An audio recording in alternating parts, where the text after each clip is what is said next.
What's going on? What's going on? It's your man Bobby Las Vegas out here, South Florida, out here in the Hollywood Beach area, taking it all in. First day, getting ready to jump into Lyft for our first adventure. Heading off to Gulfstream racetrack. Got a casino up in there. We're going to try to do a little review and whatnot. We got to be a little easy. I noticed that local casinos outside of Vegas, they don't really care too much about that videotaping, but we're definitely going to try, give you a little review on how it's going on. All in all, starting our little adventure, having a great time. Last night, walking the boardwalk, real cool spot. I mean, there was like a lot of things going on. I didn't videotape it just because it looked like a lot of locals were out, and I didn't feel like looking like no tourist hanging out with a video phone and gimbal and whatnot. So I just like took it all in mentally. Real fun, real fun. That's about it. It's a cool place. Going to have a lot of good adventures and whatnot. Just check the vlog if you haven't already. Like and subscribe. It's Bobby Las Vegas Presents.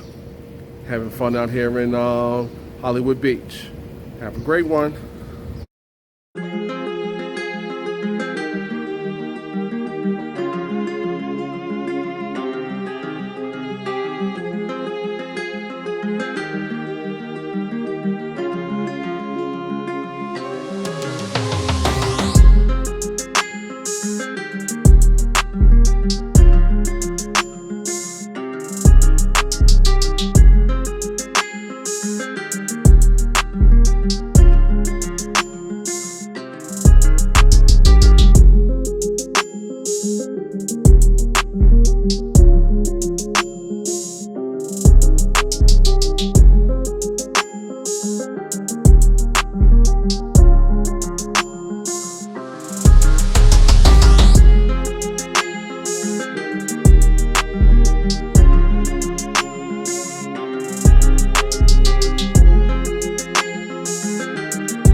Hey, hey, what goes on? What goes on? It's your man, Bobby Las Vegas, once again presents Vacation. South Florida, right out here in Hollywood, Florida, believe it or not. Right down the block from Fort Lauderdale, not too far away from Miami. Let me tell you something, we've been out here, came in late Saturday night, here Sunday evening. Let me tell you, it looks like it's always a party out here. I like the vibe. It is cool as hell. We're just taking it easy, chilling on the patio, having a couple of drinks and just enjoying it. But yeah, you got to check out Hollywood Beach. It's all right. Good stuff going on. Give you a quick taste of what everything's about.